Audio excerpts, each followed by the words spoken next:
Imagine arriving at work on an ordinary morning. Your inbox is full, meetings are waiting, deadlines are approaching, and then one email changes everything. It's from your CEO. Short, professional, urgent. Please approve this payment immediately. I will explain later. Nothing looks unusual. The request makes sense. You approve it. 5 minutes later, millions of dollars are gone. No alarm, no firewalls. No masked hacker breaking into a server. The CEO never sent the email. This is not friction. It is one of the most damaging financial crime of the digital age, and it has fooled company worth billions. Every single day, businesses move enormous amounts of money. Payroll, supplier payments, emergency purchase, international contract. Most of those transactions begin with something incredibly ordinary: an email. For decades, email became the language of global businesses.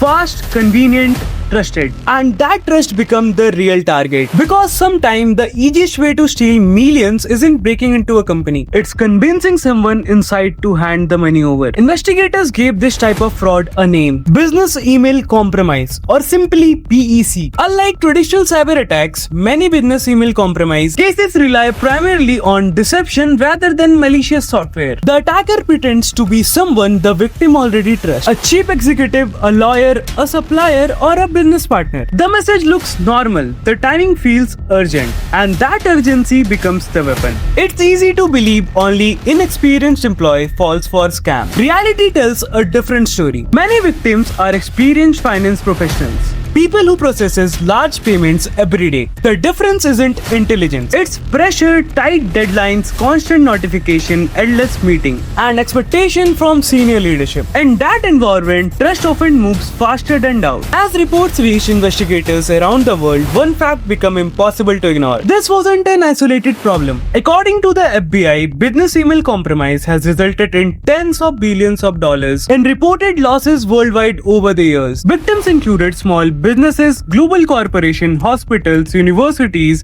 government organizations, different industries, different countries, but often the same language, one convincing email. And investigators were about to discover something even more unsettling. Criminals were not just targeting computers, they were studying people.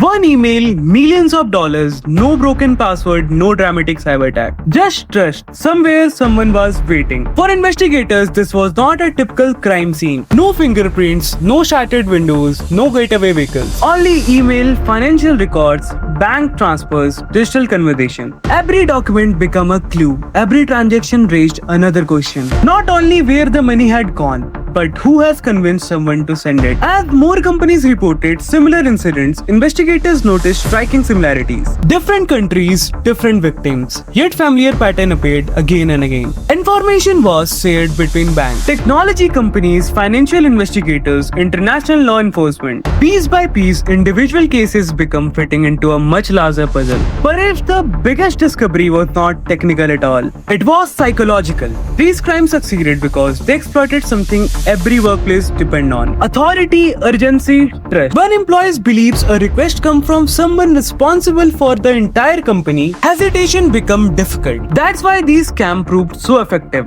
They targeted human decision making, not computer systems. As investigation expanded, the financial impact continued growing. Millions become billions. Organizations across industries found themselves affected. Some recovered, others faced lasting consequences. Trust inside businesses changed. Verification became more important than assumption. Years of investigation slowly revealed connections that had once gone unnoticed. Similar financial trial-related case shared evidence. International corporation intensified. The invisible criminals become visible. But one mystery remained: who was coordinating these operations?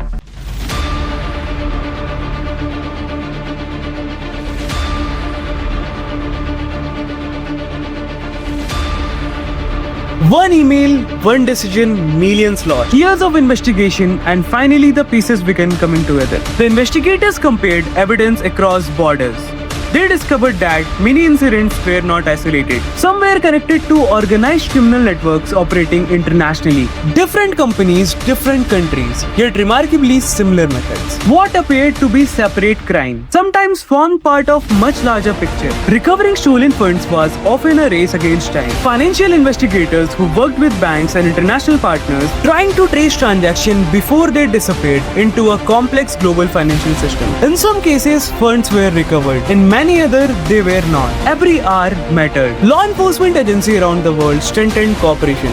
Joint investigations led to arrests, court cases, asset seizures, and disruption of several criminal organizations. But the problem did not disappear. As one network was dismantled, other emerged. Businesses also changed. Not because email disappeared, but because trust alone was no longer enough. Organizations strengthened approval procedures, improved employee awareness, added independent verification before major financial decisions. The biggest lesson was not technological, it was human. Money can be counted, losses can be calculated, but broken trust is harder to measure. Every email asks a simple question.